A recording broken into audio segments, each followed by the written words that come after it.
Let's get started. This is the Gospel and the Zodiac. All right, welcome to the free, let me start over. Welcome to the free Astrotheology course. Our textbook is The Gospel and the Zodiac, The Secret Truth About JC the Christ Figure. The author is Bill Darrell-El. Y'all can get the link to the free PDF in the description area of the video, along with links to many Ancient Ibaryath books that I have written. So if you have been paying attention, following my work, you should know that the information I get is from my knowledge of Ancient Ibaryath and linguistic principles. That's the start. All right, that's the very start. So I have links to not all of my books, but several books that I've written. A streaming course, 101 Ancient Ibaryath. Okay, that's a streaming course. And then a live course, a live online course, which is 506 The Curses. Okay, so the links are there. I have links to The Ruin of Nation. It's a free book. It has natural law inserted, a book called Natural Law inserted inside of that book. And The Devil's Pulpit. The Devil's Pulpit is in the description area of the video. The author is Robert Taylor. All right, that is presently the foremost authority on astrotheology.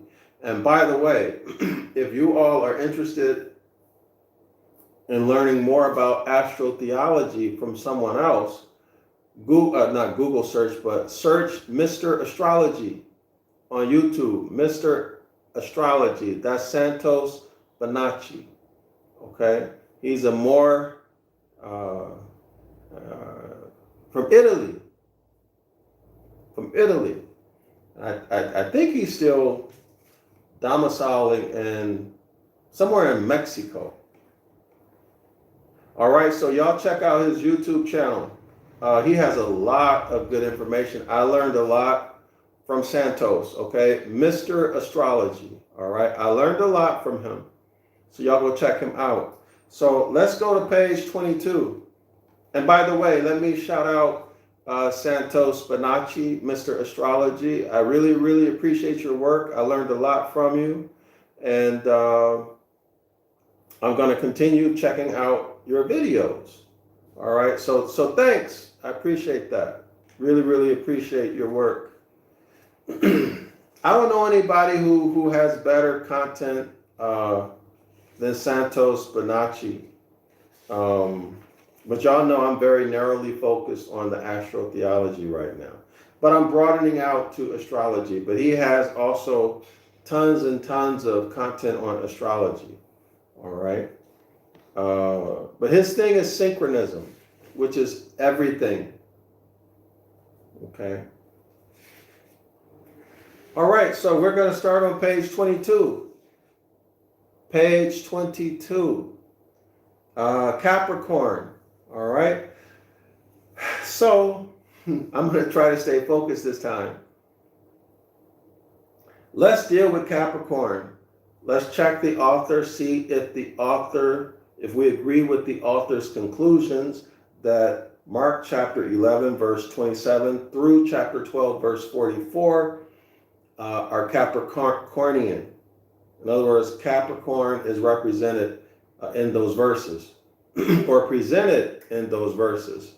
According to the main incidents, which are two listed here, which is the teaching on authority and encounters with authority. So teachings and encounters with authorities, as I said in the last video, you should think about JC and his the incidents he had with the leaders of that time. So the Sadducees, the Pharisees and Sadducees, the Sanhedrin, and then of course the Romans, okay, and Pontius Pilate and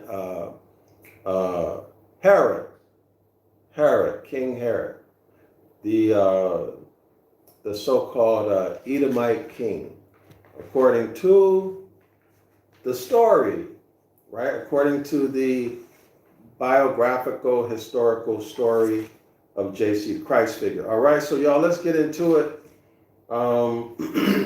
Let's flip over. Oh, zodiacal keywords. I'm not going to spend a lot of time with this, y'all. We're just going to run through it to refresh your memory so you can follow along. Zodiacal keywords are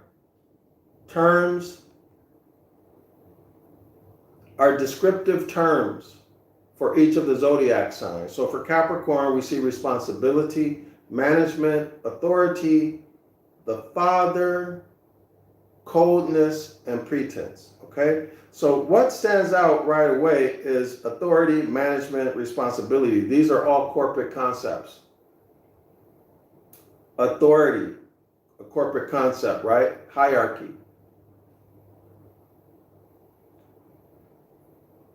The father, so that's also authority, but it's also, in my mind, I get the thought of mental gender, the I am, the I be, the I exist.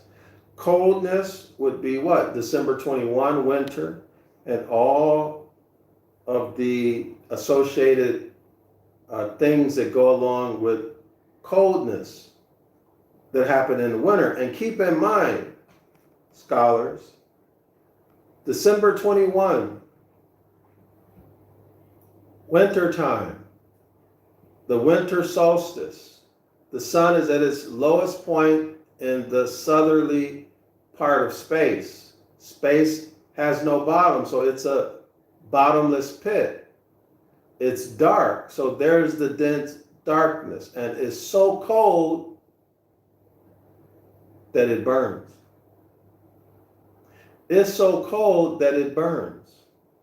The opening of the gates of hell is somewhere around September 29, according to the Devil's Pulpit. So what are we learning from this? Hell, this place where people burn, is actually cold.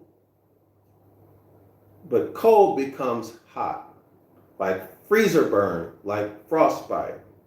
All right? So note that. Okay, fire, June 21, 22nd, summer solstice. Right, y'all? The sun is at its almost at its maximum strength. Almost. In 30 days, it'll be at its maximum strength. But the sun is at its highest point in the northerly sky, June 21, June 22nd. It's at its zenith. It is the Christ. Okay? So that's where the heat,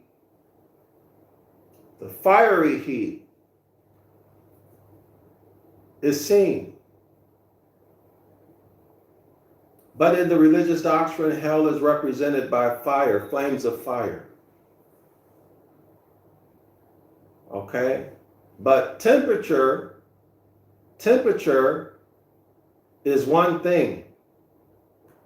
So that means that we're dealing with the same nature of something. So here again, the law of polarity, right? We're dealing with the law of polarity.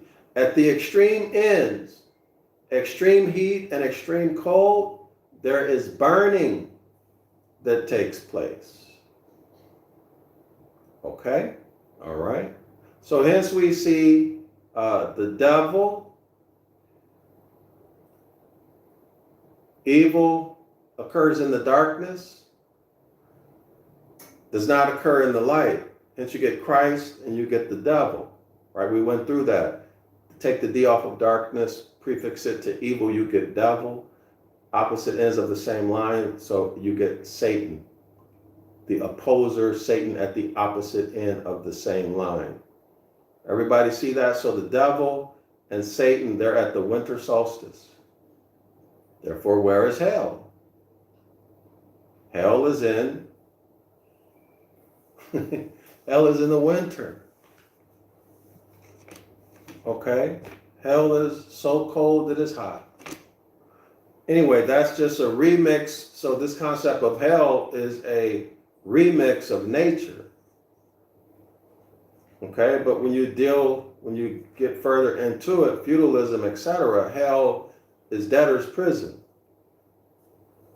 Those who owe debts to the king go to hell, right? They go into the dungeon, as it were. But y'all look that up in a law dictionary. Let's go to page 181. And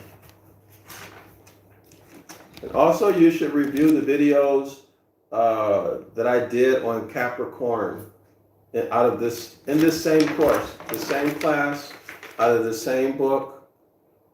All right, and you'll note that JC, the Christianity, the religion, is Capricorn. It is corporate. All right, it is corporate. You're dealing with corporations and the Sister Q Trust. Y'all remember that? The Sister Q Trust. So Unum Sanctum, the Sister Q Trusts, Manifest Destiny, and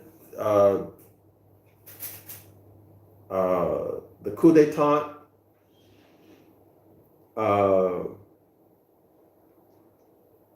when the Republican form of government in the United States of America, when the Republican form of government was overthrown by insiders, right? When there was a coup d'etat that took place. I think the year was 1861. That's when the democracy was brought forth as the vehicle or mechanism to more efficiently implement manifest destiny, which is a mirror reflection of Unum Sanctum. Okay, same thing. Okay, so now this is Catholic Church, Circe,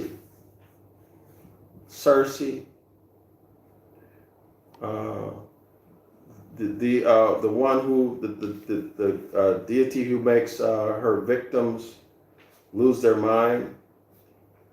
Talked about a few, just like a lot of y'all in North America. A lot of y'all mind, literally out of your mind.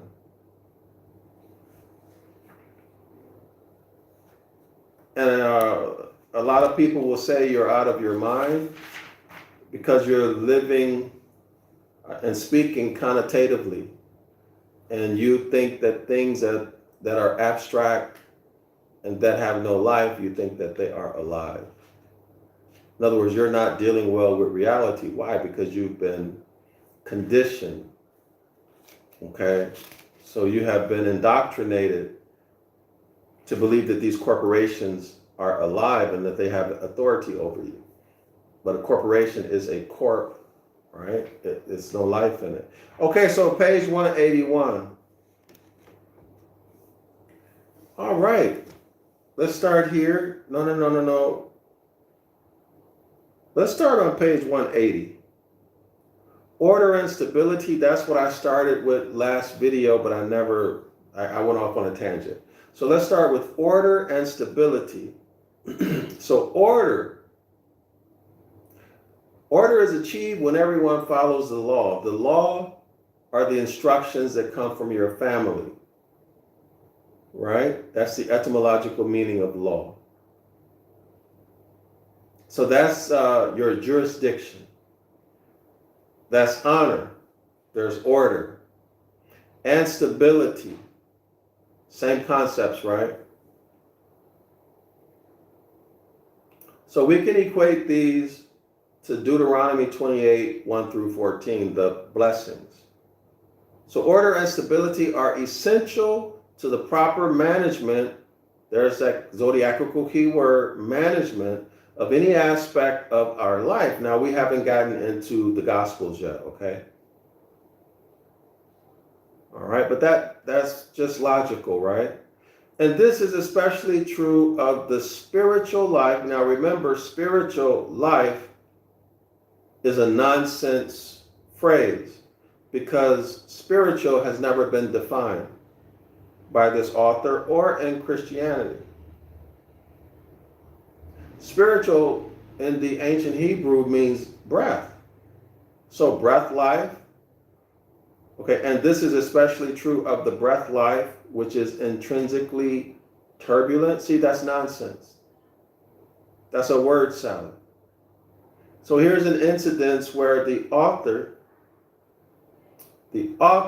knowingly or unknowingly, is baiting you into activating your imagination to take a guess or to imagine what's meant by spiritual life.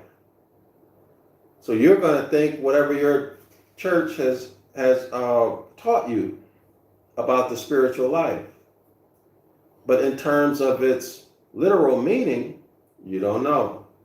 You know its connotative meaning. All right? But you must remember words have power. Words have power. That's where the concept of casting spells come from.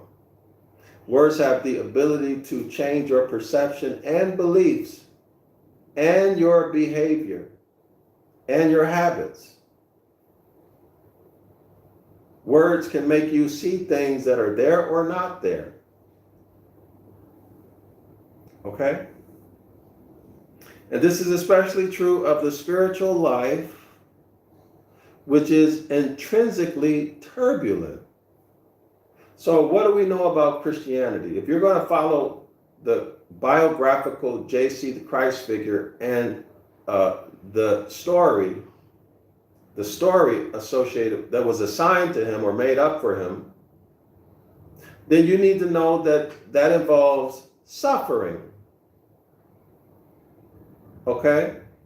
That's a life of suffering and agreeing to suffer.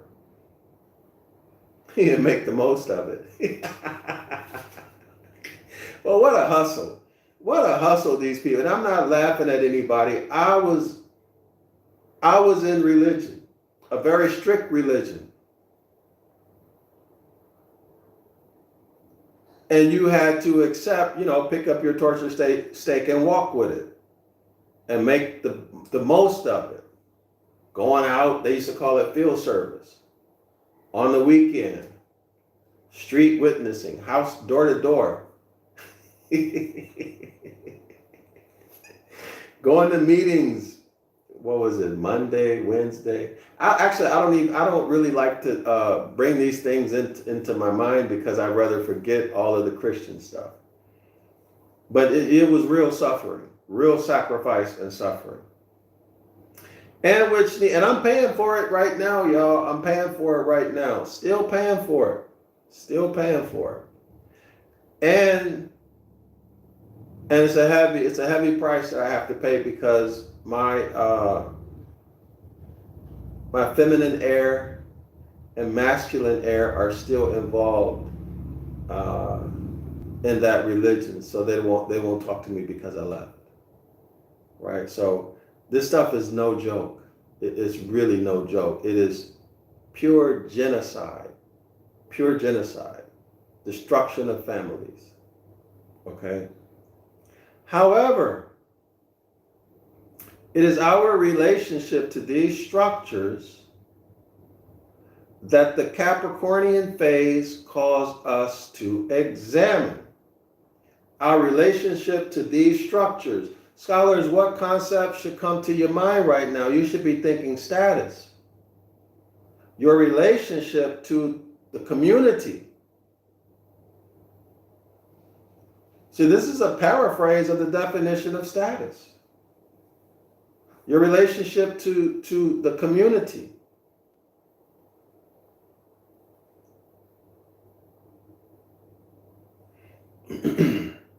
Trying to remember the rest of the definition. Your is it capacities and incapacities? Your ability to inherit or give an inheritance. Status. Y'all see that? Status. However, it is our relationship to these structures. Structures would be community, institutions, your ability to inherit, to give an inheritance. In other words, you're honorable, or did you corrupt the blood? Or are you going to be attainted for corruption of the blood? Y'all see that? Or your family, your kin, are they going to undergo attainder and be atturned, escheated, because you corrupted, or somebody else in your bloodline, your immediate kinfolk corrupted the blood, and so therefore disrupted the line of inheritance? Y'all see what I'm saying? This is Capricorn, corporations. See that? Everybody see it? And as I talked to you all before, out of the I think it's called the trust handbook or something like that. I gotta look at that and find get the author's name so I can tell y'all. But corporations could not own land. This is why they took the substance. The Moors are substance. Gold and silver is substance. Okay? They took the people out, they took the substance out, the money out of the Constitution as a mechanism or gateway for them to be able to have corporations own land. Everybody see it? So when we talk about these things, we're talking about the mechanism that autochthonous or indigenous men and women, Moors, got in the situation where we're in right now. That's one technique that they used. Okay? One technique that they used. But of course it was expanded upon. All right? So however, it is our relationship, our status, it is our relationship to these structures that the Capricornian phase calls us to examine. We need to examine our nationality, our status, our ability to inherit, our relationship with the community, with society, our capacities and incapacities. Capricorn causes you to examine these. What is it saying? Capricorn will cause you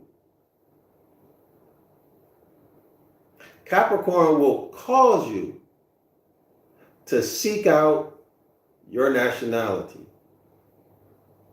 We need to determine how far our commitment to spiritual authority, church doctrines, charismatic figures like preachers, imams, mores, moshes, generals, captains, officers, movie stars, TV personalities, athletes,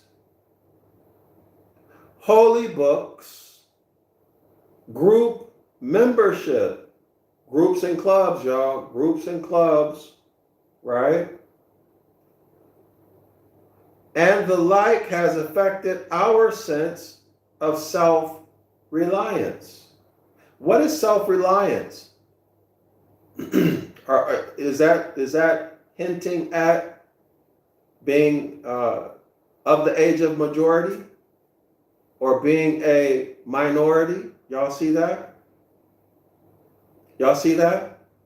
All of this involves nationality, status. Status. If you're talking nationality and status, well, that's jurisdiction, law language.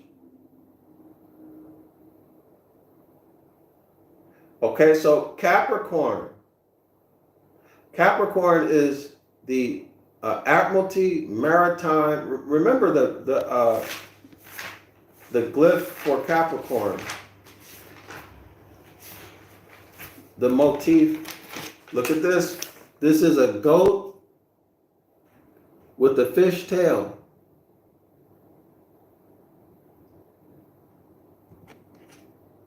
A goat with the fish tail.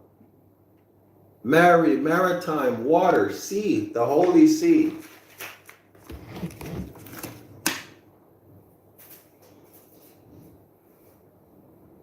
So goats climb mountains, right?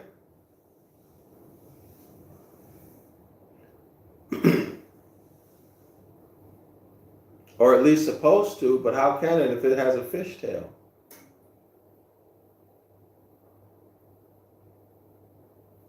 But the concept is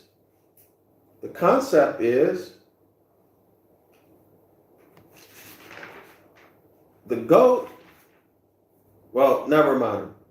Let's continue. I want to get through this. All right, so we need to examine our status. Are we civilly dead due to worshiping these foreign deities? Let me repeat it. Are we civilly dead due to worshiping these foreign deities, which put us in the jurisdiction or under the authority, under the management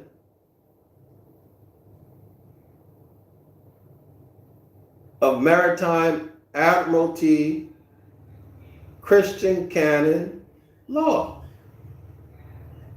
How's that working out for y'all? Getting hit with those bills of attainders constantly. No break from it. No inheritance. You didn't get one and you're not going to be able to leave one. Whatever you do leave, most of it will be taken if you're lucky enough to be able to do that. Probate court will get you. The attorneys will get it. Most of it. The state will get it. Y'all see what I'm saying? So, because of that pressure, because of the duress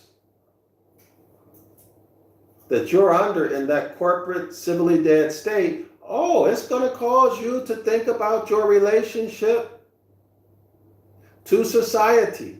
Why do they keep dogging me out, beating me up in the street, exterminating my people like they're animals? Okay? Then you might start thinking about nationality, your status. Why are they doing this? Okay?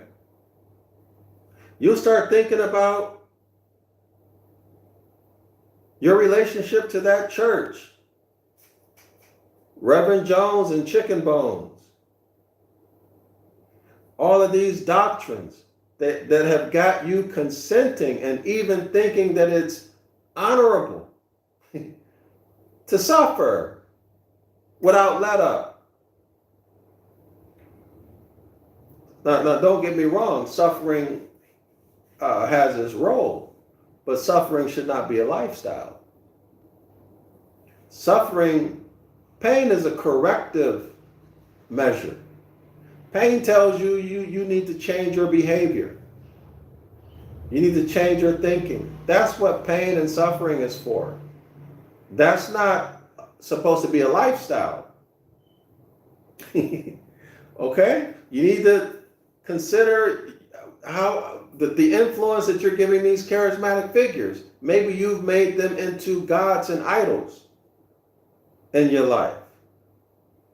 Some of y'all feel like that about your sports figures. LeBron James, Jamie Foxx, all of this hoopla about Jamie Foxx. And Jamie Foxx is nothing but another dude. And most likely, he ain't thinking about you or none of y'all. What has he done? What has he done for you? Or for your community? What has he done? given his influence, and he's done nothing for you. But yet you're so concerned about his life. What does that say about you? But these are your gods. And your supreme God, the white man, y'all know he's not white, okay? But y'all know what I'm talking about. I'm talking about the way our people talk. Gave you a lesser God. And these lesser gods are your movie stars and athletes, right? And musicians. You can't even call them artists. It's a shame. They can create a trend. They can create a hit song, a hit movie. Just like that. And then y'all claim it as being your culture, black culture. Although it was the Jewish guy who funded it. And or said, no, this is what it's going to be because it's toxic, it's derogative, it represents our masculine energy in terms of what we want you to be, do, and have. Give them that. And you say that's your culture.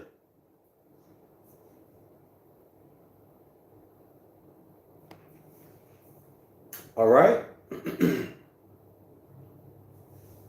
Crazy.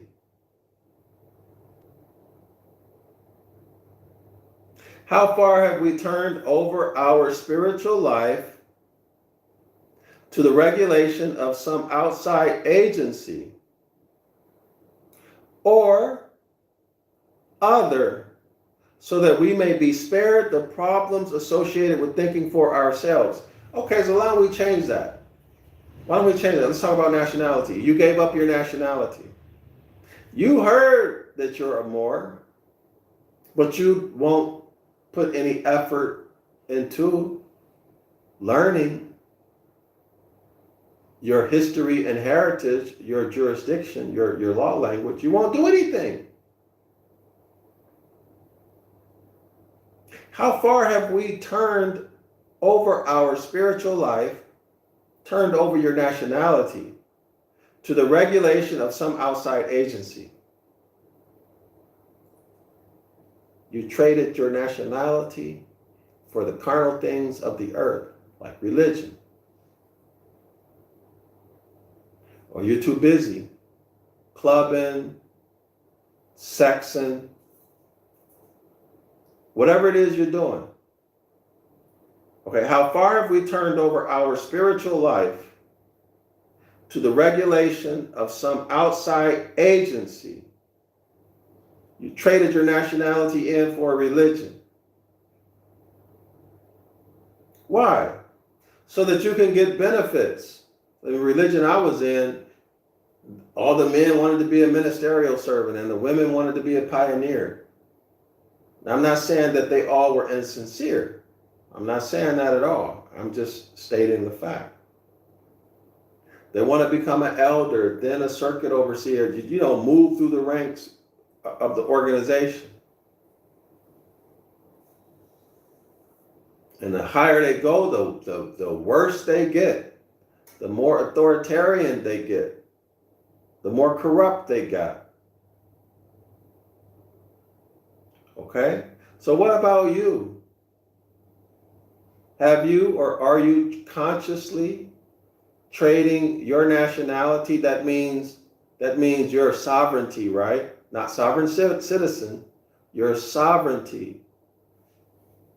Your right to govern yourself. That Republican state of mind, self-governance, honor. Have you traded or are you trading that in exchange for religion?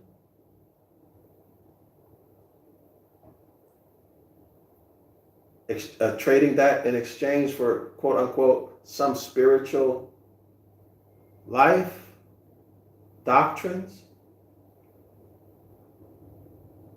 so that you can be spared the problems associated with thinking for ourselves. The government's going to do it. I'm just going to wait on JC.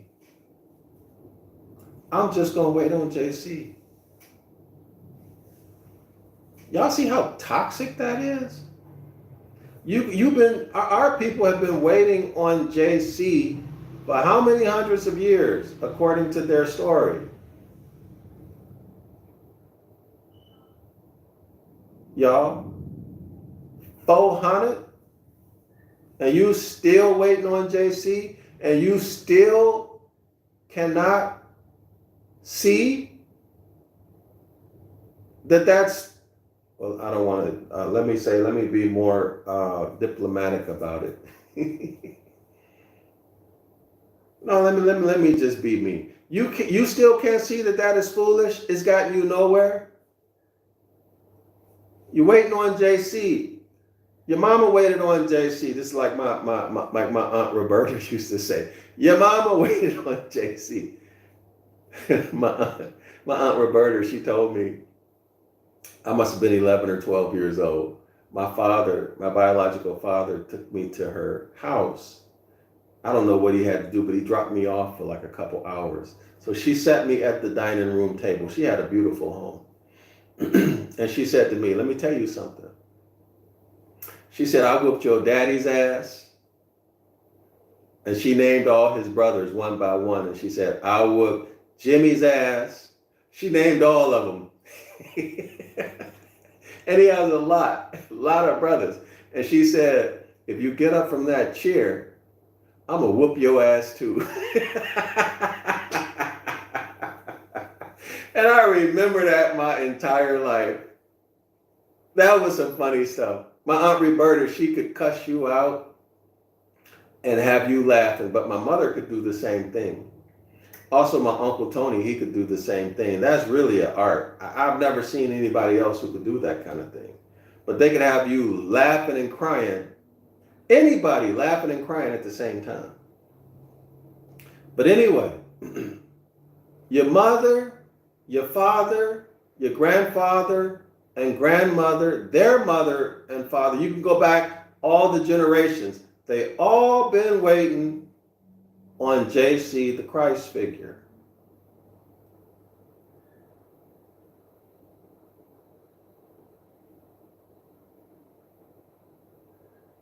They still looking up in the sky, waiting for him to come back and crack the sky, or accepting the suffering and the beat down, hoping to die and go to heaven. But this is the same Christian religion, same Catholic Church and their babies, Baptist, Episcopalian, Methodist, the JWs, the Seventh-day Adventists, all of these Christian religions, all of them have participated through their doctrine in your bondage. Pretending. I remember I used to sit up in the Kingdom Hall and listen to people pretend. And when I dealt with them, I could tell that they had some anger and disrespect toward me. That they were raised to hate me. I could see it. But you would overlook it, right? Because you would say, okay, well, they're trying, right? Because you say that's your brother, Christian, all of that stuff. You forgive and you understand I'm not the whole Christian thing. But then there was some people who held positions and they had been in that organization 20, 30, 40, 50 years. But they still had that mindset. Many. And then you would see, I'm talking about my experience. I would see how we were treated and how others were treated. Big difference. But that's neither here or there. My point is that all of these Christian religions are involved in keeping you in a religious mindset, replacing your nationality with religion. keeping you suffering, so you always need to beg and pray to the Christ figure or to the Tetragrammaton for forgiveness, or to whoever the deity is in whatever religion it is. Okay? These oppressive doctrines regarding sexuality. They're watching who's having sex with who like a hawk. They can't wait to pounce on you.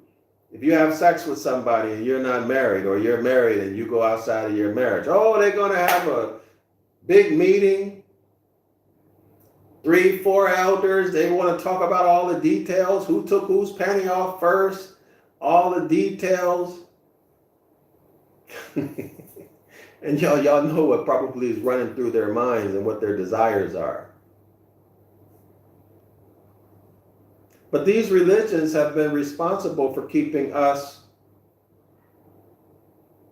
denationalized and in a religious mindset, keeping us in a civilly dead state. Civiliter mortuus. Civilly dead. That's a status, y'all. Remember? However, it is our relationship to these structures that the Capricornian phase causes us to examine. Remember, we said that was status. So if you're civilly dead, you're dead in the eyes of the law. Y'all hear that? You're dead in the eyes of the law. And look at our people. You ask them what their nationality is, they'll say, I'm Baptist, or I'm Christian. Y'all know the people that the hybrids are laughing at y'all. You try to talk science, and then our people start talking religion. They get upset when you start talking science. Not that they're bad people, it's that they've been indoctrinated. And I'm talking to you, you have been indoctrinated. You have been indoctrinated. You are almost totally separated from nature. When was the last time your feet touched dirt and grass outside of your house in a forest? Grass that was not don't have pesticides on it. Just out in the woods. When, y'all? When was the last time you sat in a wooded area?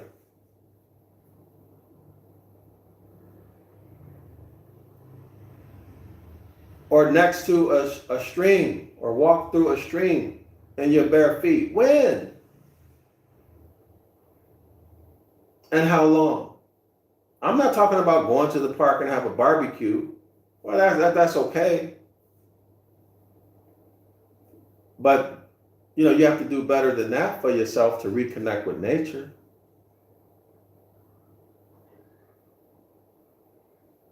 Totally disconnected to nature. Physically, what about the food you eat?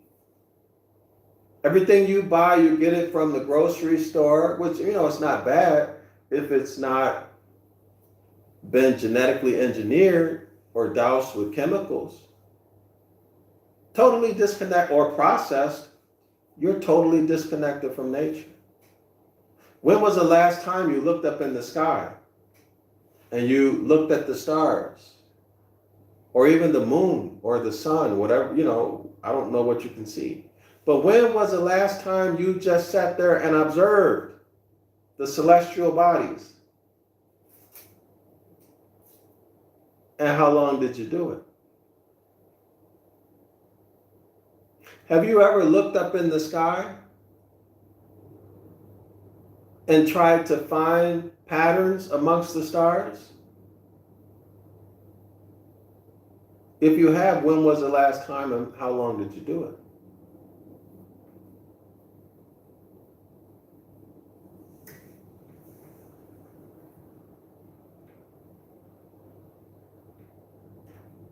totally disconnected from nature. What is natural law? What is natural law? See, a lot of y'all think natural law is bad. It's evil, it's wicked. You've been indoctrinated to believe that nature is bad, but the deity that you serve, according to your doctrine, created the whole universe. But you've been indoctrinated to think that nature is bad. Nature is evil. See the conflicts? You've been totally detached from nature. You're living an artificial life and you're eating artificial foods and you're thinking abstractly, which is an artificial way of thinking. Why do I say that? Because it's happening in your brain, in your mind, but you don't experience it around you. Okay? So it's a non-reality. All right, y'all. So now let's move on. I spent a little bit too much time there. So the ruler of Capricorn is Saturn. The ruler of Capricorn is Saturn. So the dark priesthood worships the deity Saturn, the planet Saturn. The Brotherhood of Saturnalia, the dark priesthood, the Brotherhood of Saturn, they worship Saturn. So y'all make sure y'all go look up the characteristics of Saturn. The ruler of Capricorn is Saturn, the furthest away from the earth of all the planets visible to the naked eye. To the ancient world, Saturn marked the boundary of our planetary system. Let me ask y'all a question. Who do you believe? Do you believe your kinfolk, your ancient ancestors? Or do you believe the hybrids who are in charge in all of the corporations, all of the so-called institutions of higher learning? Who do you believe? Do you believe that they found all of these planets that our ancient ancestors didn't know about because of their sophisticated and sensitive technologies? And they can't even figure out how these megalithic structures were built? They had no science. No knowledge of engineering. None whatsoever.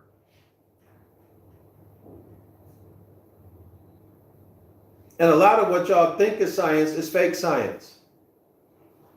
They just made it up. Came up with some good sounding theories. In the streets we call it talking shit. But in scientific lingo, they ain't never talking shit.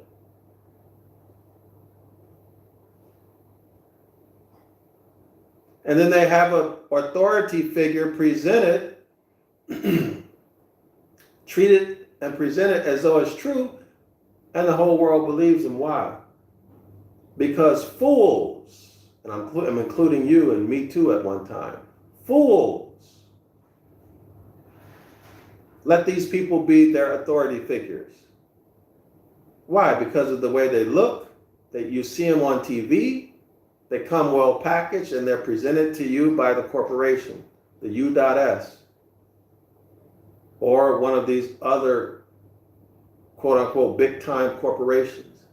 So they give you your gods and they just do and tell you anything.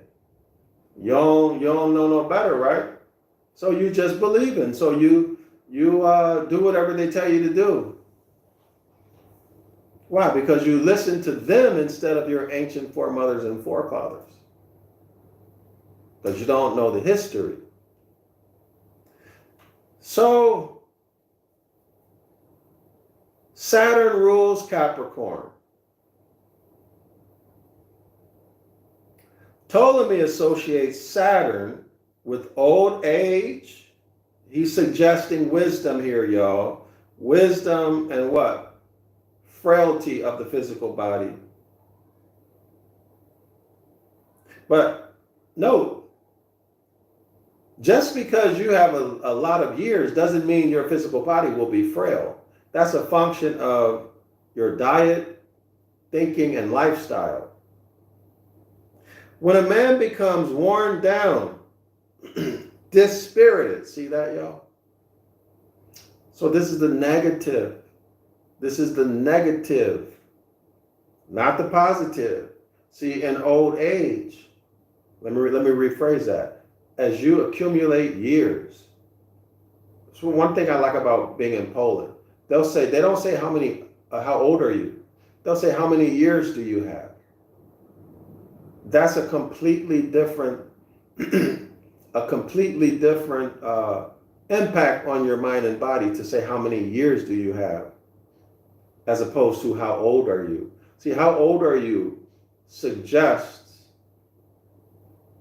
that you're getting worse. Your health is declining. Old, when things get old, they don't work. They start to deteriorate, break down, right? But how many years do you have? Oh, that's positive. They're proud to tell you how many years they have, right? Okay. So now let's continue. Ptolemy associates Saturn with old age, so we're dealing with hybrids here, giving us the information. So they're always going to go off on the negative. And if they go off on the positive, you need to be suspicious because that's out of character.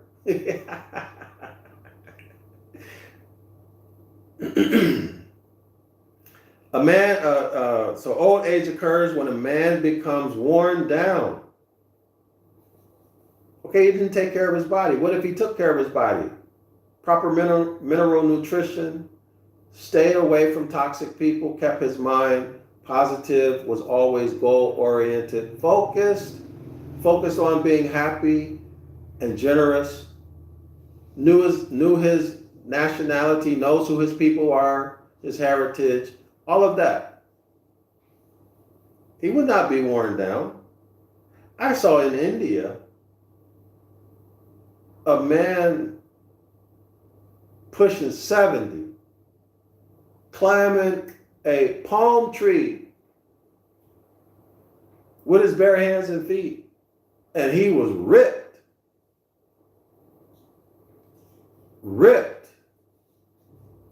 And that's common. Now, in this video, the guy said his father climbed the palm trees until he was 90 or 99, something like that.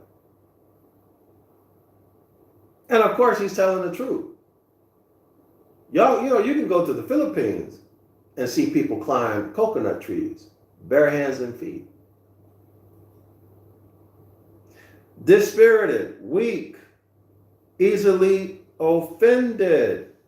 So this is a person who didn't take care of himself or herself, right, y'all? So this is not normal, or at least not, let me rephrase that. This is not normal health. Although it may be prevalent, it is not normal health. And hard to please in all situations, in keeping with the sluggishness of his movements. So that's Ptolemy associates this on page 447. Now, Ptolemy is supposed to be an Egyptian astrologer. So I'm questioning that. I'm questioning the authenticity of this quote.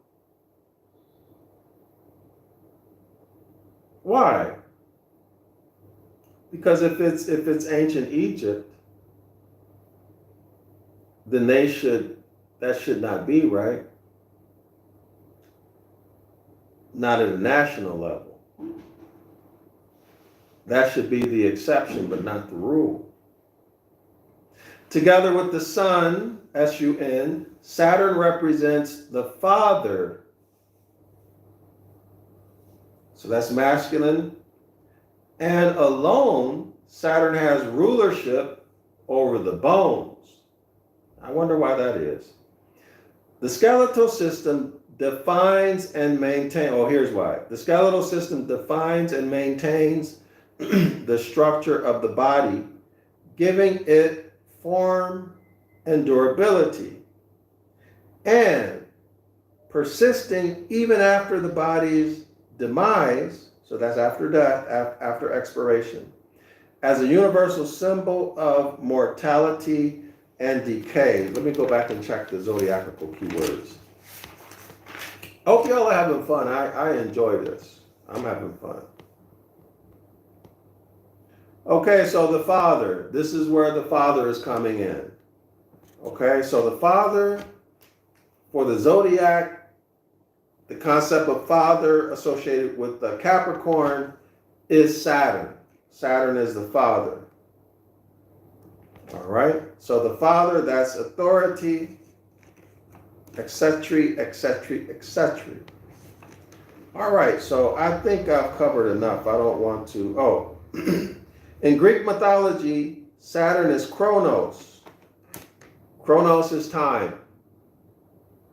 Who decrees the limits of all things and who stands with his scythe to announce impending death. Y'all got that? All right. Saturn rules the S-O-U-L, says Ptolemy. So this is also problematic. S-O-U-L. I'm very suspicious that the concept here was not a soul that leaves the physical body, but the consciousness that remains unchanged at death. Okay, because remember, we are all consciousness, awareness. Okay? Consciousness exists outside of the body. Masculine energy, masculine gender energy in the body. We have the feminine mental gender energy. So the body expires. So therefore you're no longer able to create, right? The creation comes from the feminine with collaboration of the masculine energy. So when the body expires, your consciousness still remains. Everybody see that? And energy cannot be created or destroyed. It can what? Only change forms. Okay? Only change forms. All right. Okay. So we have to read Ptolemy's work suspiciously because we see Catholic concepts in Ptolemy's work. And we should expect that, right? Because they leave no stone uncovered. Every detail they pay attention to. Why? Because they want to stay in power. If you ever wake up to who you are as Moors, that you're cosmically connected, if you ever wake up to that and you become aware of these powers, these faculties that you have dormant inside of you, you discover that you don't need them. And if you don't need them, and you don't need their deities, well, what's going to happen with them? What's going to happen with them if you stop participating in their system? What happens to their power, to their elite, luxurious lifestyle? When you start realizing that you can heal yourself, you can heal your kinfolk, you can heal a stranger. You can find out information from any of the kingdoms.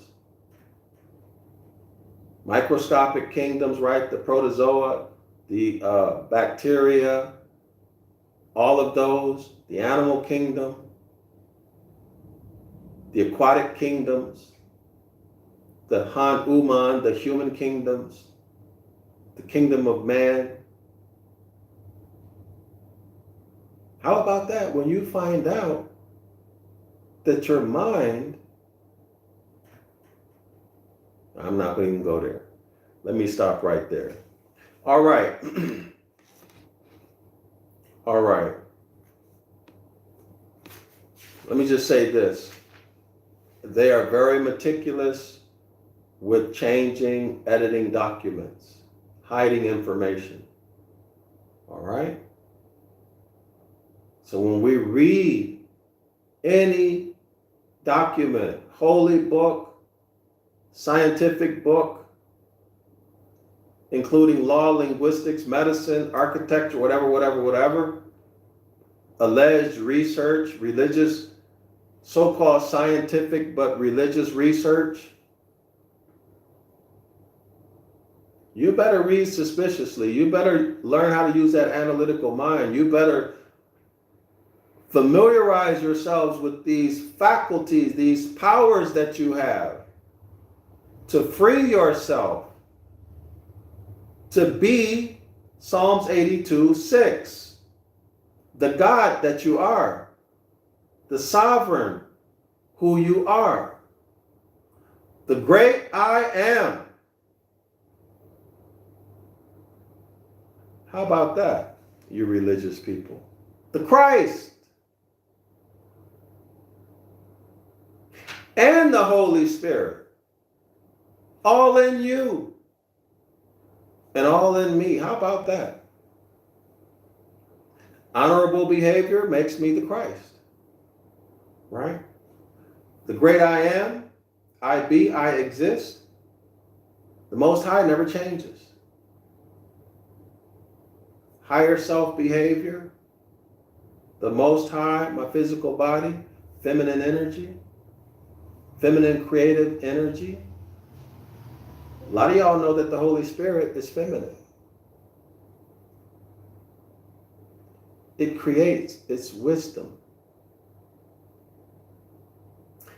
This is why when you go back, trace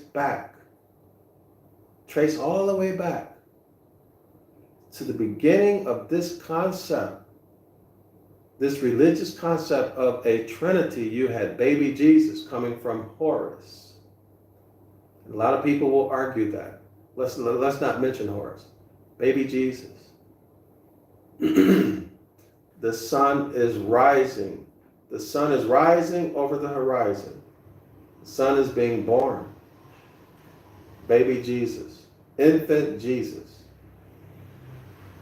Right? June 21, or you can say 12 o'clock. Let's do it at the level of a day. Morning time. Morning time. Sun rises. Right? There's blue. The color of the sky is blue. Right, y'all? Sunrise. 12 o'clock in the afternoon, sun reaches its highest point, its zenith in the sky. Mature Christ. Right? This is the mature Christ. He starts his ministry at 30. His ministry ends at 33 years of age. The mature man. So now that's two. Baby JC, mature JC. Okay, now what happens with man if he would have survived? Sun is at its highest point in the sky. There's no place to go but what? Horizontal and down. So the sun is now falling. Falling until what? we get nighttime. The sun sets.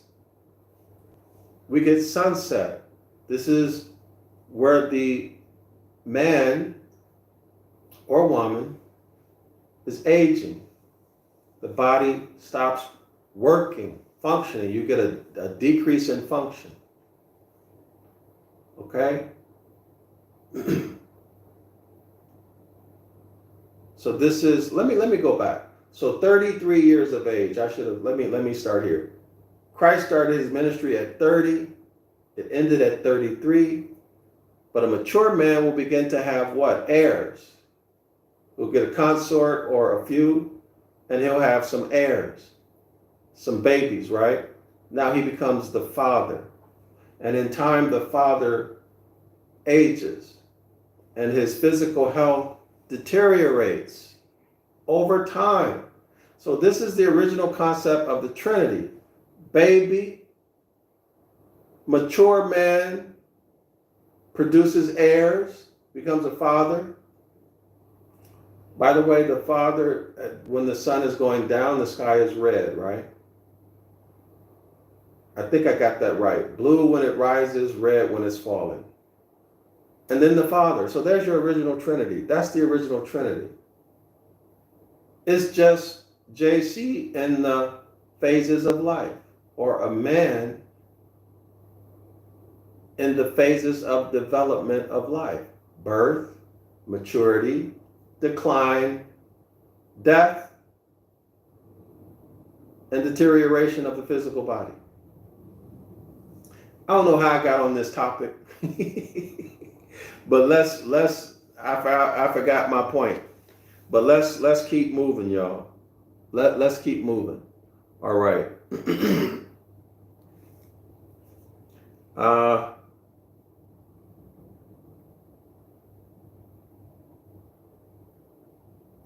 When Saturn rules the soul, says Ptolemy, they may be using soul as the fleshly body. That's what I think. I'm looking through the next paragraph. So soul I'm on page 181 at the top. A quote from Ptolemy. When Saturn rules the soul, says Ptolemy, he makes his subjects lovers of the body. So he's not talking about the soul that allegedly survives death, that has been monetized. Okay? Strong-minded, deep thinkers, notice this, y'all. Lovers of the body. Strong-minded, deep thinkers, austere. Christ was said to be austere. Of a single purpose, laborious, dictatorial, ready to punish, lovers of property, avaricious, violent, amassing treasure, and jealous. Page 241. And jealous. Don't they say that the deity in the Old Testament is a jealous deity? The Tetragrammaton is jealous. Do y'all know that these are characteristics of what? Lawyers and bankers, politicians.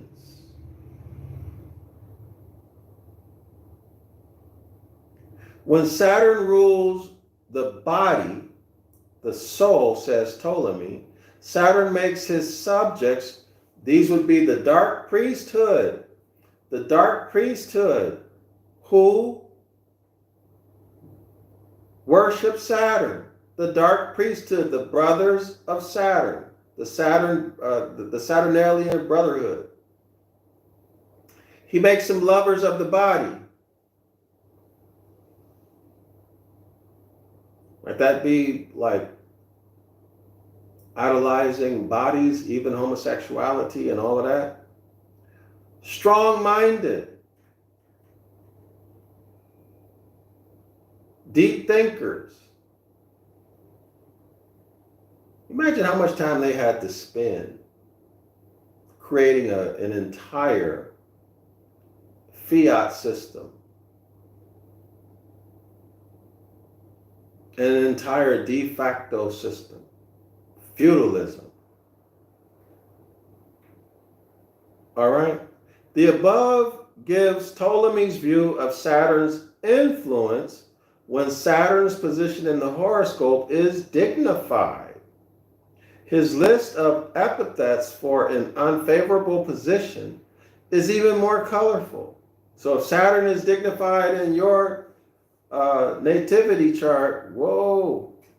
However, Ptolemy's favorable list shows us quite clearly how the planet Saturn was viewed as a malign and sinister influence in the ancient world. Now, who are the malign and sinister influences today? Worse than anyone, I would say the scientific community. Y'all saw what they just did a couple years ago.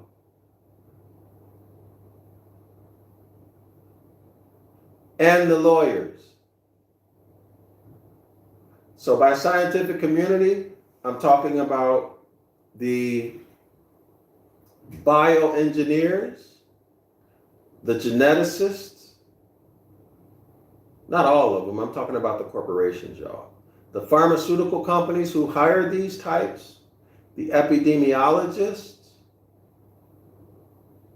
all of the medical specialty researchers and medical practitioners, not including me because I'm not working in that anymore.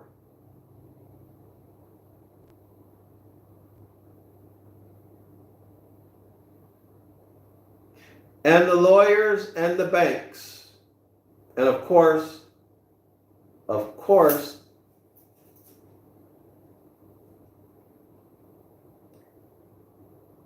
those most powerful nation states. Y'all know who they are.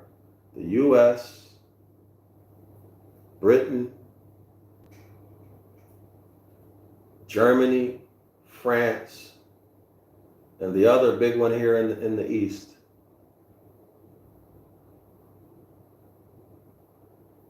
All right.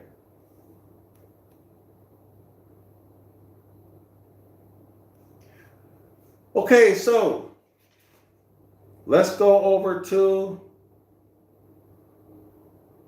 wait. Bottom paragraph of page 181. Among the Jews, Capricorn was said to be the emblem of the tribe of Naphtali. But Jacob's description, quote unquote, Naphtali is a hind let loose. That's cited from Genesis 49, Genesis 49, verse 21. Naphtali is a hind let loose, but the Jews, talking about the religion, not the nation. Among the Jews, the religion. So this would have had to come after, during or shortly after, or sometime thereafter, Babylonian captivity. The nationals are not Jews. Jew is a religion, not a bloodline. Among the Jews, Capricorn was said to be the emblem of the tribe of Naphtali. They just made it up.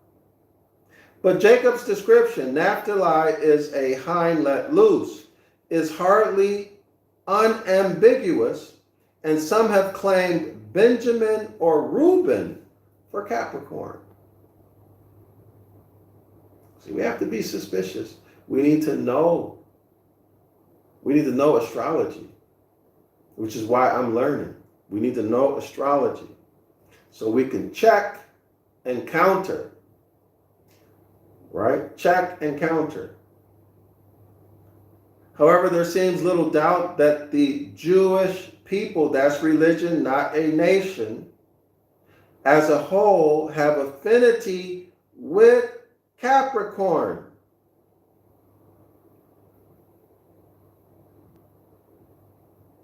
And with its ruler, Saturn.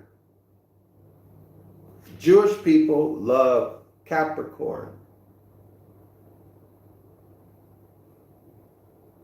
and Saturn.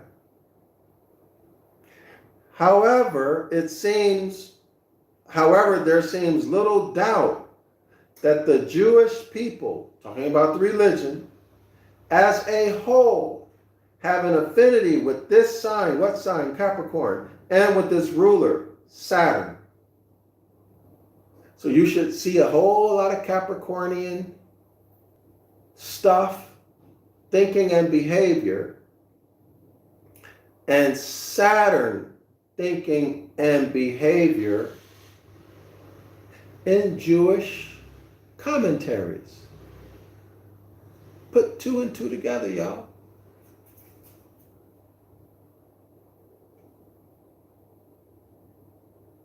Saturn makes his subjects lovers of the body. They love it so much they eat it. Is that what he's talking about? They love it so much that they eat it? Strong-minded. Can't tell them anything. Their way or the highway. Deep thinkers. Austere, of a single purpose, which is to keep you in the curses. By extension, well, let me read. Stated, denominated differently, to keep you in religion, to keep you civilly dead. Laborious, y'all know that ain't true because they don't like to work. They like to get other people to do their work. We know that from history. Right? They funded the slave trade. Look at them now.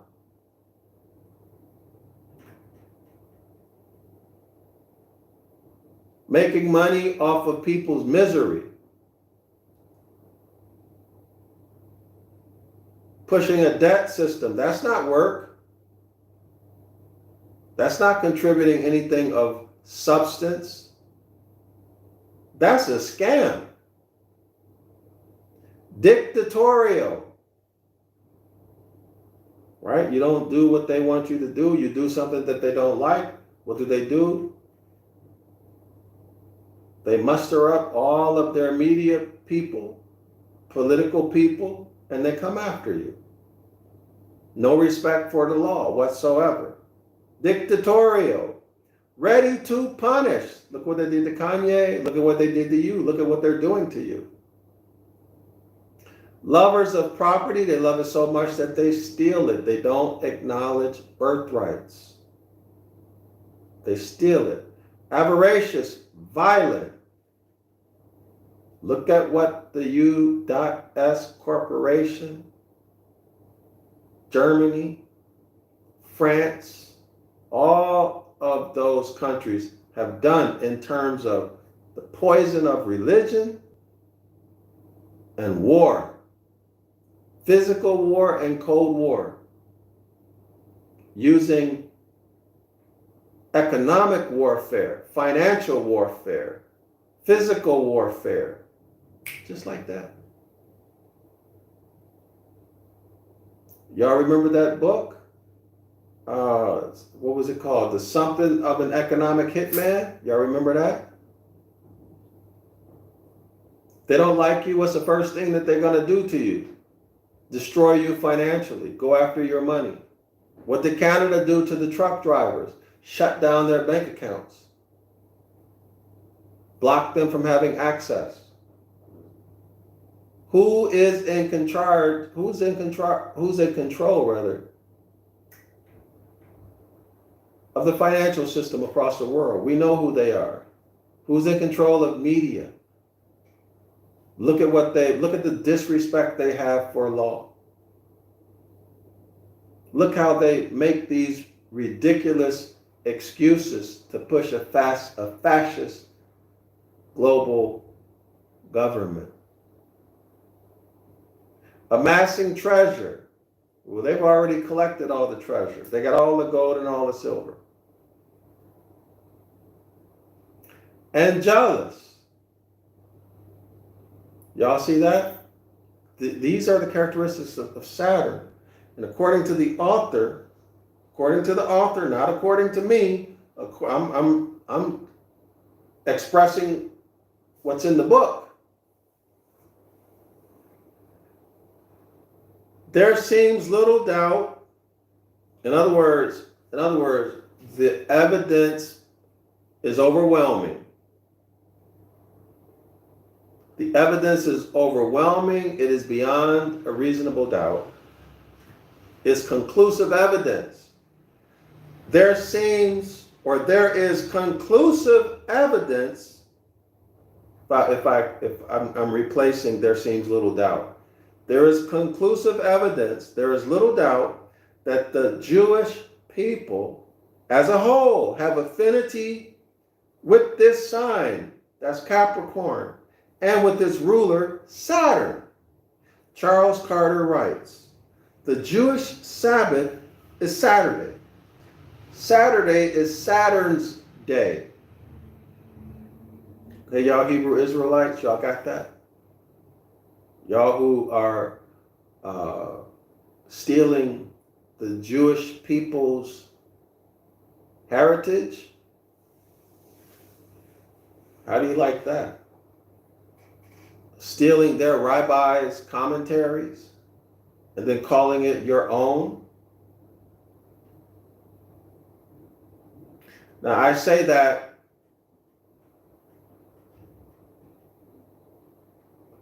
making the assumption, let me rephrase that. Ancient text, the authors may have been changed.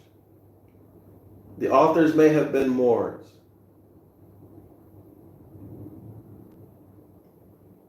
Or some of them may have been Moors.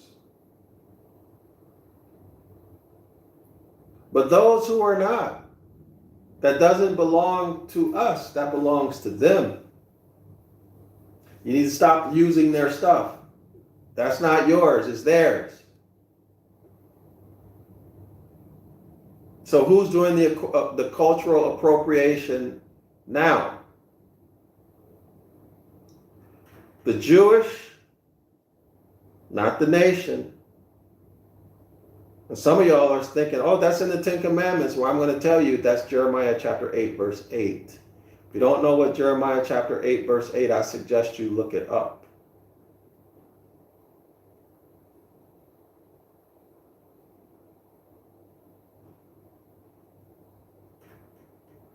If you want a clear understanding, look it up in the Amplified Bible.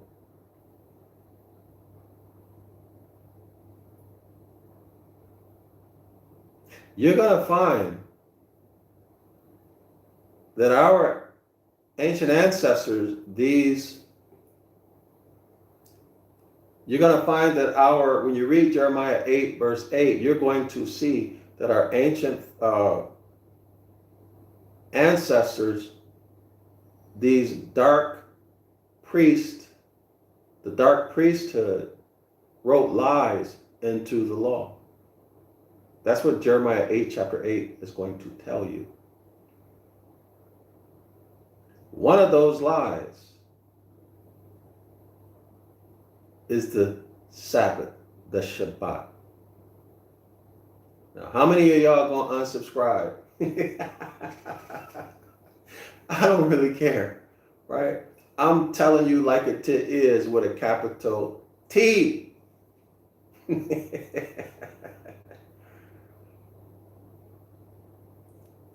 Go check Genesis chapter 1, its origin. Do a comparative analysis of chapter 2. I've done it for you.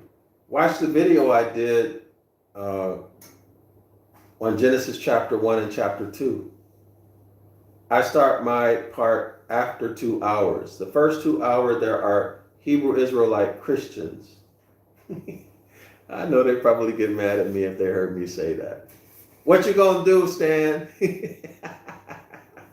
Shara, you gonna call me? You can call me. Stan, you can call me. But Stan, both of them, Stan and Shara, present, from my point of view, the cookie cutter doctrine. No, not cookie cutter doctrine, but the Well, the first 2 hours is Stan and Shara, maybe some others. I don't remember. I start at 2 hours and 4 minutes into the video. And I do a comparative analysis of Genesis chapter 1 and chapter 2. All right. So you've been bamboozled with this Shabbat. All right. Y'all watch it. Don't take my word for it. Do your own analysis. Take the information that I provide you with and do your own research, further research, make your own decisions. I'm not a spiritual leader. I'm not a priest, a spiritual leader of any title.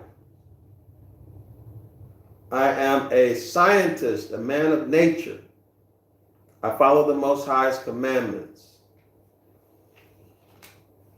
And I live an honorable lifestyle. And I stay in honor at all costs. That's who I am. We noted earlier that Judaism was born when the equinoctial point entered into the constellation Aries. Now, y'all know that's a lie, right? Judaism is a religion. The constellation Aries, so that's going to be somewhere around March 21. That's the spring equinox, the vernal equinox, right, y'all? That's the covenant of labor, the covenant of work, wake. Aries, the ram, hence, the ram, hence the shofar.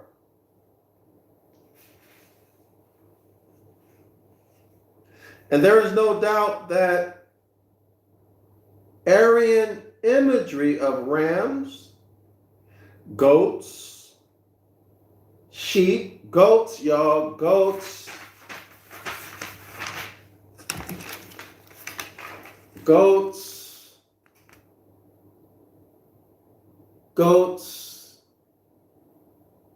water, aquatic, fish tail, half goat, half fish, half land animal, half sea creature,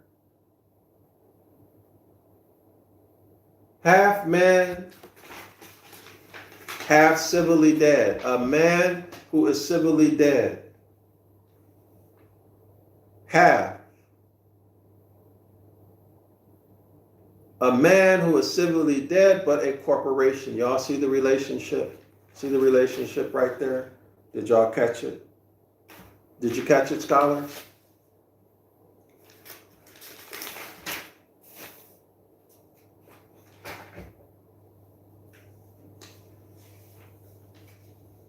Sheep, sacrifices, and circumcision play a major role in the liturgical practices of Judaism, religion, correlated to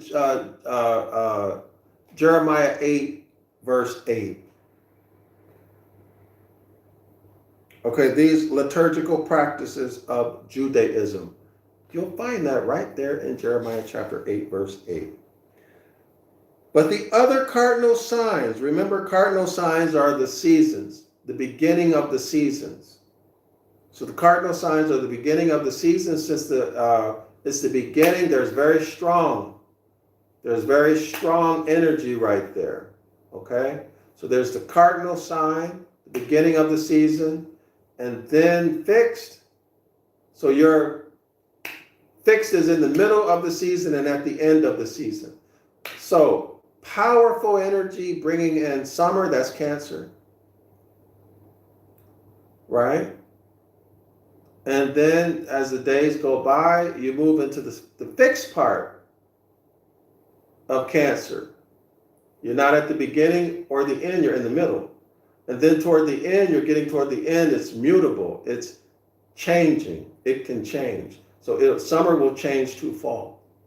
So there are 4 cardinal signs in the north the 4 seasons that we see in the north hemisphere: spring, summer, winter, fall. Spring, summer, fall or autumn, winter. Cardinal sign: Cancer, Capricorn, Aries, and I think Libra in the autumn. But let's see if I remember correctly. All right, so, but the other cardinal signs: Cancer, Libra, Capricorn, so my memory served me well, feature prominently in the development of Judaism. Y'all see that? Everybody see that? Not Dr. Yasaka saying it, but this author is saying that the cardinal signs,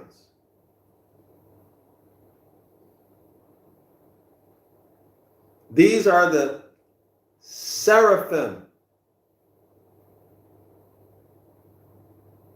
The seraphim figure, these would be the angels, right? The highest category of angels. Angels, angles of light. So what is this telling us? This is telling us that, see here, these are the cardinal points, if y'all can imagine this being a cross. Okay, Cancer, my elbow here is Capricorn. All right, summer solstice and then winter solstice. Y'all see that? Aries over here and then Libra over here. So those are the cardinal points. So when you see the Pope do like this, or when you see a Christian cross or cross on the church, those are the cardinal points: Cancer, Capricorn, Aries, Libra. So in other words, this also correlates with the 4 living creatures in Ezekiel, I think also Revelation. These are the seraphim.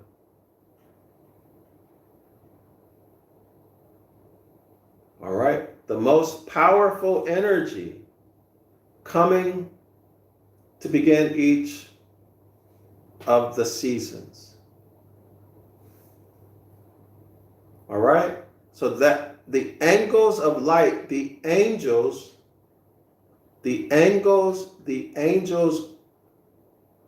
are distinctive. At the summer solstice, winter solstice, and the equinoxes. Okay, distinctive. They represent or are the seraphim. The mutable part of the month, or part of the season rather, the mutable part of the season. So remember, there's the corporal beginning of spring, for example. Okay, so corporal, it goes into mutable, not mutable, corporal, and then fixed, and then mutable. So the mutable, or the end part of the season, this is the cherubim. This is what the prophet Noble drew Ali, whether you believe he's a prophet or not, that doesn't matter. This is what he had reference to when he talked about man, Genesis chapter 2, verse 7, man sprung from the soil, autochthonous.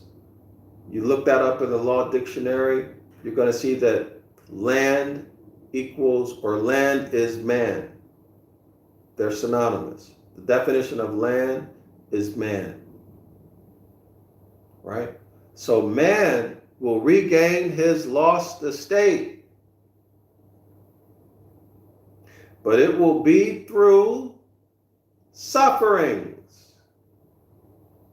Yeah, suffering. Why? Because you need to come out of that religious, dishonorable mindset. You need to break those habits. You need some pain to cause you to think differently. and want to be different. So man will regain his estate. I'm paraphrasing. Man will regain his lost estate through sufferings, right? Not just a couple, but many. How many? As many as it takes for you to turn around or expire. Consistent with Deuteronomy chapter 28. Many people will be punished and keep on doing the same dishonorable behavior, and what's going to happen? It's going to catch up with you. And you lose your life behind it. Y'all see that?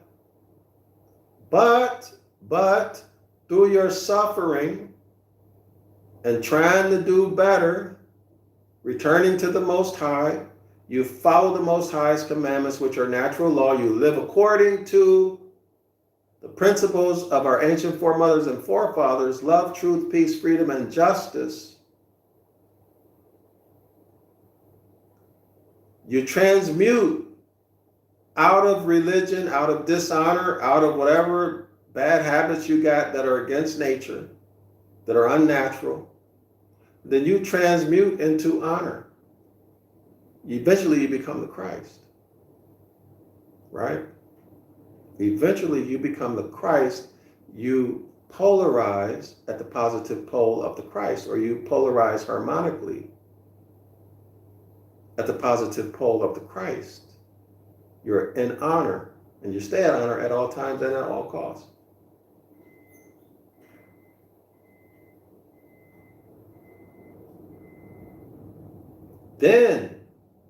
Then you regain your estate.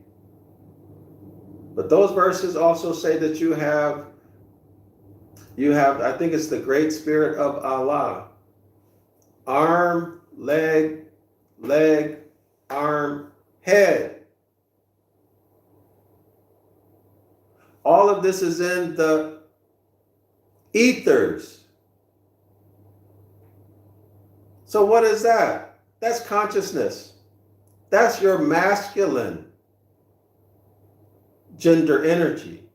That's your I am, your I be. I exist. Allah. Oh, I bet y'all Christians don't like that. This is your bloodline, your nationality, that which does not change.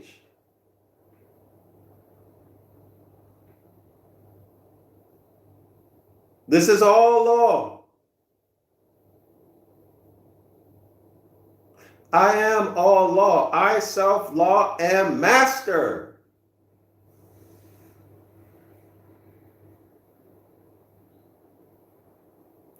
Anyway, let's continue. Cancer, the sign of home, diet, and mother. And Capricorn, the sign of duty, social responsibility, and the father. So y'all see that's polarity, right? Mother, father. Right? Same nature, but what? Different gender. The mother, home, diet, right? Mom cooks, provides a happy home. Father, duty. What the father's duty is to provide for and protect his family. He's the steward. Right? And his consort and his heirs, that's his property.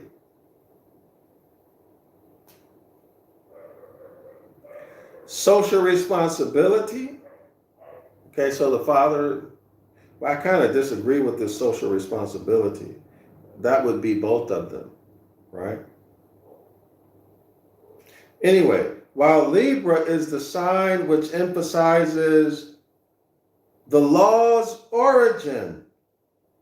What's the law's origin? The law's origin is mentalism. The first law, mentalism, which expresses the next 7 of the Hermetic law. That's the origin of the law, right? Now, the fathers are responsible primarily for communicating the law to his heirs and making sure that they follow the law, not as a tyrant, but as a teacher and a molder of character. All right, so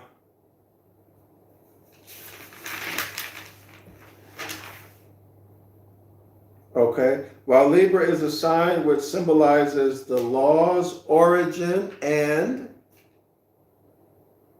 purpose. So the whole concept of law, equity, inequity, all of this comes from the equinoxes, right? Justice and injustice, righteousness and unrighteousness, all of these concepts are abstracts that have their origin in the physical phenomena we call the equinoxes. Astrology. Clear? Clear? All of this is in law. Not just natural law, but in law. When y'all walk into, when you read a constitution or you read a treaty or whatever. Law. And commerce. Scales. The balanced scales, right? Equity and fairness. Capricorn symbolizes its operation and enforcement. Y'all see that? Now remember, Capricorn is cold, winter, darkness.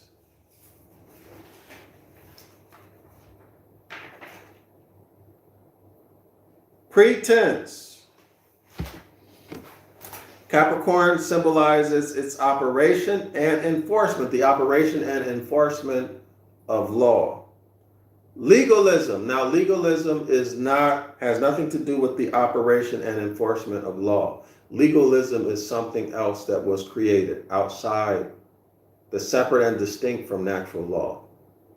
Okay, things can be lawful, things can be legal, but unlawful. So that's putting us back in maritime admiralty Christian canon jurisdiction law, right? Y'all got it? Legalism. Concern for the letter of the law is therefore Capricornian. Similarly, while Christianity is a Piscean religion, it also relates clearly to the other mutable signs. So the mutable signs would be Virgo, Gemini, and Sagittarius. Now remember, mutable signs are the signs that end a season. So the mutable signs have very, very weak energy, right? Because they're going to transition into the powerful energy of the next sign, or the next season, rather, the next season. All right. Its emphasis on virginity, y'all know that's not what Christianity teaches, like a woman who's never had sex or a man who's never had sex. Y'all know that is not what virginity means. And celibacy are Virgoan. It's not Virgo. That's a Christian remix, okay? It's elaborate and divisive. Y'all see that? Elaborate and divisive, meaning what? It's complicated and tricky. It's used to divide. Why do you think there's so many? How many thousands of Christian denominations are there, y'all? It's elaborate and divisive theology. God study is Gemini or Geminian.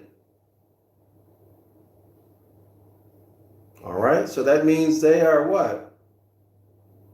Opposites, tricky. As are the letters which constitute a good proportion of the Christian scriptures. Contradictory, opposites, dual, deceptive. Pisces, deceptive. And it's missionary. See, they come into a place and tell you that they're going to help you, give you a shot to prevent a disease, and next thing you know, everybody has got the disease. They deceived you. They did it all over the world. Well, all over Africa and Asia. Y'all know that in Asia, hepatitis B is very prominent, more prominent. The incidence is higher in Asia than any other part of the world. So hepatitis meaning you have a disease in your liver.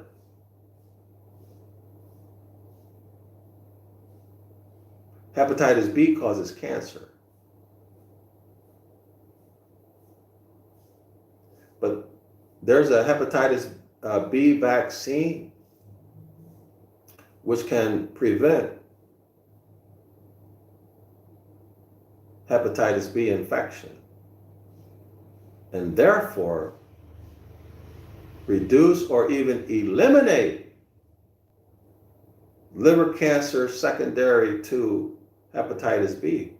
But if these people who are in power, why haven't they launched a campaign to eliminate hepatitis B? I tell you why. Because they put it out there. It's a form of population control and money making for scientific, so-called scientific research, medical equipment and supplies, and hospital building. You know, the banks will fund that. That's what it is, y'all. You're dealing with criminals. They use science to create misery, to make fiat off of misery. And at the same time, they got the nerve to enslave you.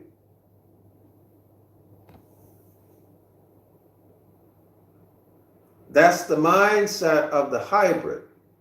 So you need to know who is who you are, and keep away from them. How do you do that?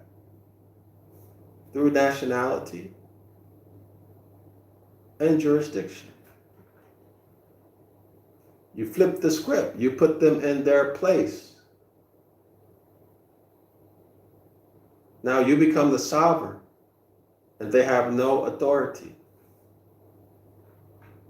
Now you're living in reality.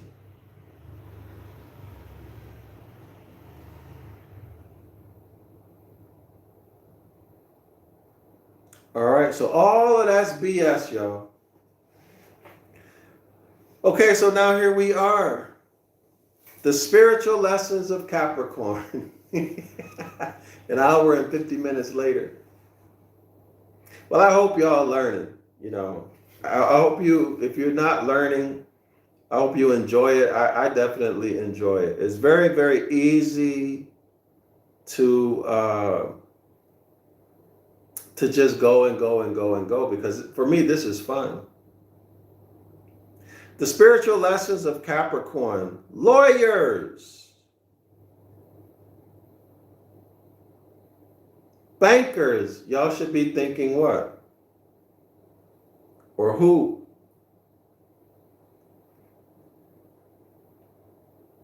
They have this cross, the red cross. Knights Templars. Templars. Okay. It is the question of spiritual authority that Mark addresses first in the Capricorn section of his gospel. Mark chapter 11, verse 29 through 32, quote, unquote, I will ask you one question. Answer me, and I will tell you by what authority I am doing these things. He was healing, right? He was healing. So they're asking him by what authority? What's the implication? JC said, you answer my question, I'll tell you by what authority I am doing these things. The suggestion here, well, let me not go, I'll come back to that. John's baptism, here's JC's question.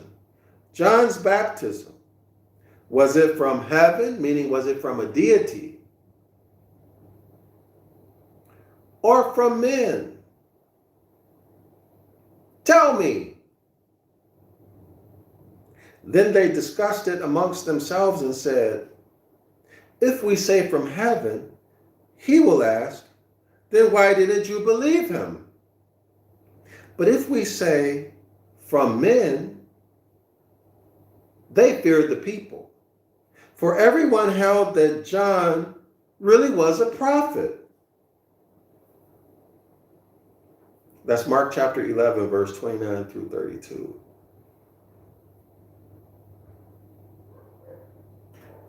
So these are dealing with JC's miracles, right? So are these miracles coming from the deity who's the Father or from the devil? See, that's the question.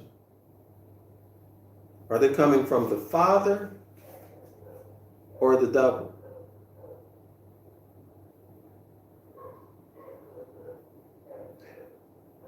They came from natural law.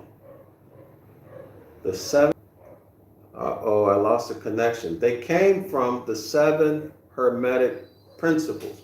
All is mind. Therefore, all. That means nothing excluded. That means 100% of everything, tangible and intangible, including you and your health and your behavior. All can be impacted by the mind. All right? By the mind. Some people, even in hospitals now, some medical practitioners are using meditation, acupuncture, other types of modalities to heal.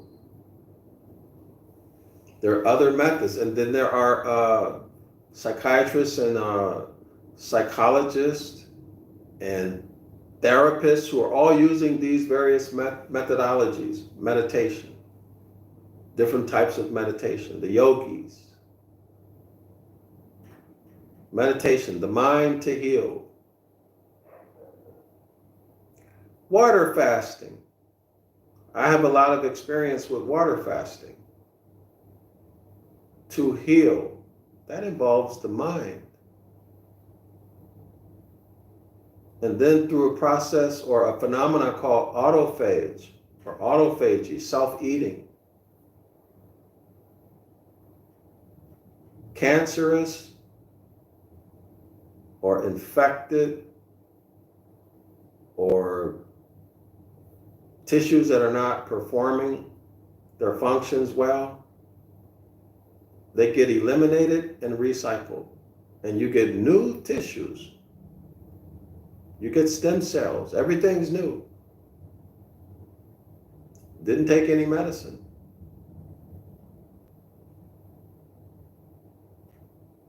This is where concepts like I talked about earlier, healing through vibration, Reiki, other forms of healing that don't involve Western medicine, just the mind, just the mind.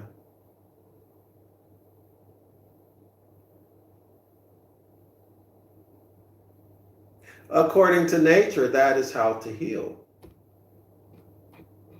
But according to the biographical, historical, JC, it's an external deity who does it, not you.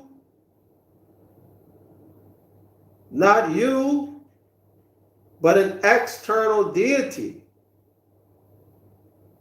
You never knowing that you are the Trinity. The baby, the mature man, and the eventual old man. Who is the father, masculine mental energy, and who is the Holy Spirit, the feminine mental energy, and the Son, the S-O-L, in Latin, the soul, S-O-L. That power pack, that battery that facilitates metabolism, growth, and development, that's likened to the S-U-N in the sky. So the S-U-N in the sky is the S-O-N, the masculine air. This also applies to the feminine air. Everybody see that? The Father, the Son, and the Holy Spirit. The eternal consciousness always was, always will be, the Alpha and Omega, has no beginning, has no end.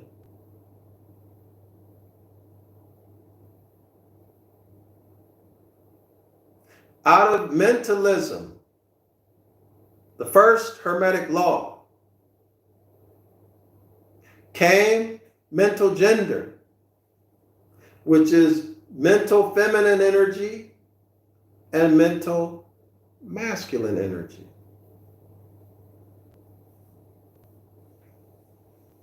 The Holy Spirit is feminine.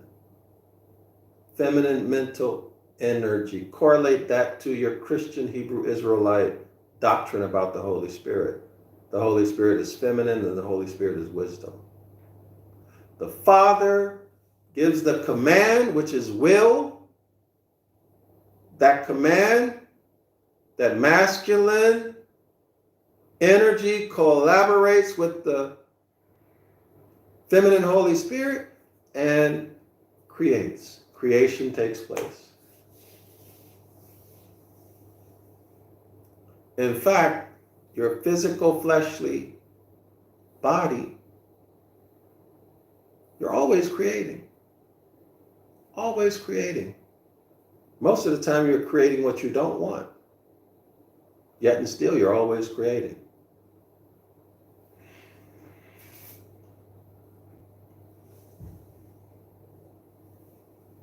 So this is the teaching, or this is having to do with authority, right? So this is one of our zodiacal key words, the teaching on authority. That's an incident and a teaching on authority.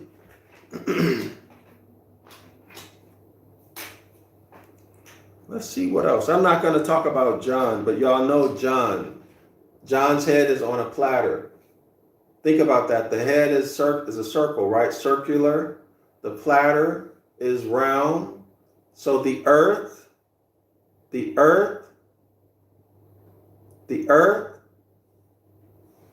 and the belt, the platter is the belt, the Maserat, the Zoad. Y'all see that? John's head on a platter. I wish I could remember the alleged date of John the Baptist's death. He was born, I think, on June 23rd or 24th. 6 months before JC, the Christ figure. Something like that.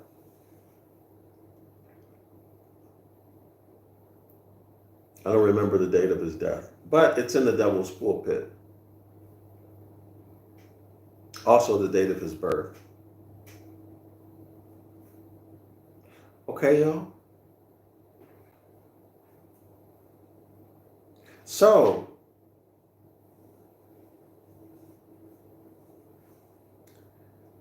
it is the question of spiritual authority that Mark addresses first in the Capricorn section of his gospel. A group of chief priests, scribes, and elders approach JC and ask him by what authority he does the things he does. And then JC replied, and you'll see that at Mark chapter 11, verse 29 through 32. So who's involved? Chief priests. These are authority figures. Scribes. So these are law people, right? And elders. All right?